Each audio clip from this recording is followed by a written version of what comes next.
Today we're going to talk about workload consideration in part 3 of our Should I Shut Down series. A lot of this will be tied into what we spoke about last week with understanding, individualizing what, like if you actually need to shut down or should you possibly focus on something else. And we really want to look at this in a 2 to 3 year cycle to understand what happened last year. So if we're talking about right now, we would look at 2021 to 2022. So we would look back and say, okay, what happened in 2021? And what do we think is going to happen in 2022? This takes us out of that phase of like, oh, I ended my summer ball in July. I can take August off and then get ramped back up in September and play October, November, be good to go. And it's just kind of like haphazardly throwing, not throwing, and really not having a game plan, which is the whole point of doing this series, to understand how important it is to have a game plan based on your individual needs.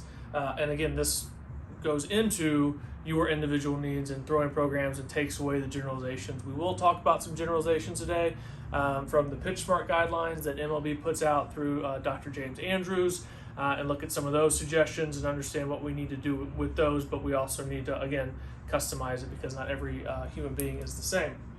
So we will start with that. Their recommendation for anyone from 13 to 15 year olds, 13 to 18 year olds is 100 innings, IP, innings pitched, per year. Or a 12-month cycle is how they classify it. So that's their maximum they suggest, and then they would suggest 3 to 4 months off. And that would go back to the shutdown if you for that age group.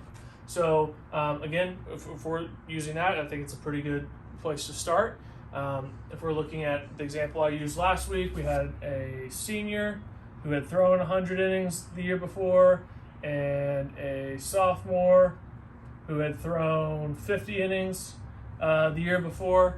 Very different off seasons, right? We agreed with that. And then we're also going to project in next year. This would be their 2021.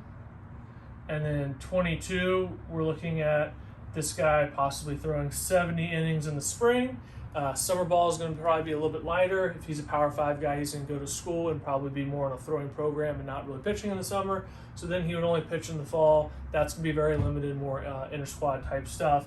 So he's probably going to be at another 20-ish innings for 2022, and that puts him at 90 total. Whereas we have a sophomore who threw 50 in 2021. He's going to be going in junior year, first year in varsity. He is uncommitted.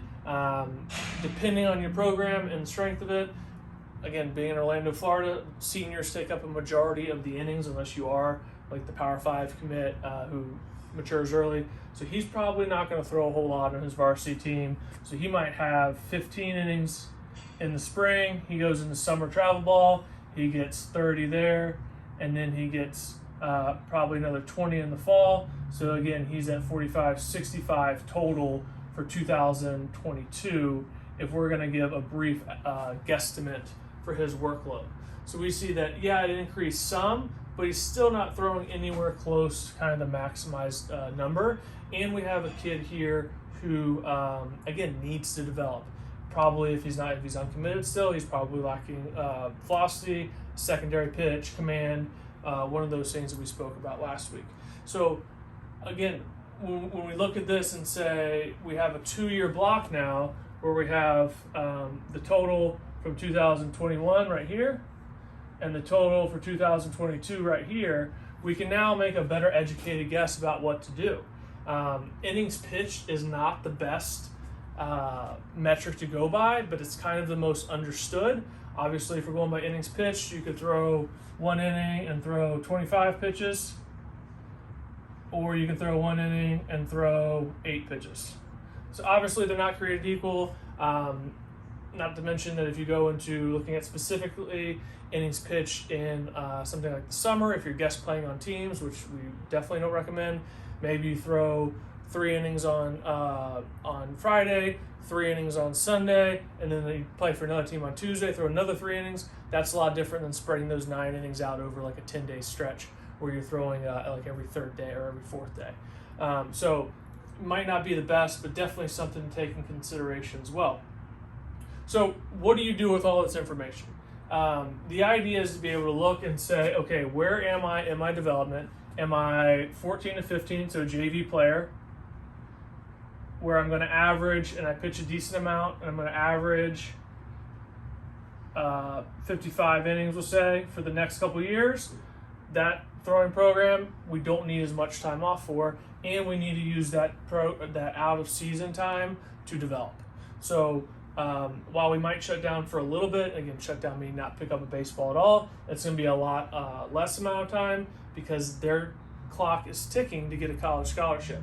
And then for this senior, he's obviously going into college. He's going to have more of a set routine here and know what he's getting himself into, and then have a college coach to assist with that, with summer baseball and those sort of things. But he understands that he's thrown 200 innings in 2 years and needs the time off. This guy certainly needs to shut down. So that's going to be a longer break, and he has the ability to start later. He has a spot on the varsity team. He doesn't have to prove himself to the coach. He needs to be ready to go really by like February 15th and be game ready by then. This guy needs to be game ready by January 10th, we said, I think, for travel ball tryouts for the next summer. So again, will we shut this guy down? Possibly. Will we shut this guy down? Absolutely. But we need to stress development, and his clock is ticking, like I said before. It's great to shut down and follow all these rules, but the whole reason of doing these things is to be better at baseball. And if you're using that valuable time that an athlete has to take time off when they need to be developing and they don't get a college scholarship, all these rules don't really matter.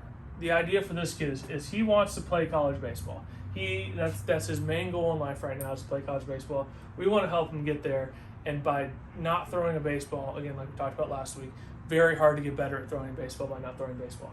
So these rules and considerations are great, but take it on an individual basis. Don't shut down because someone else shuts down, and understand your 2-year window about what's going on with your pitch counts.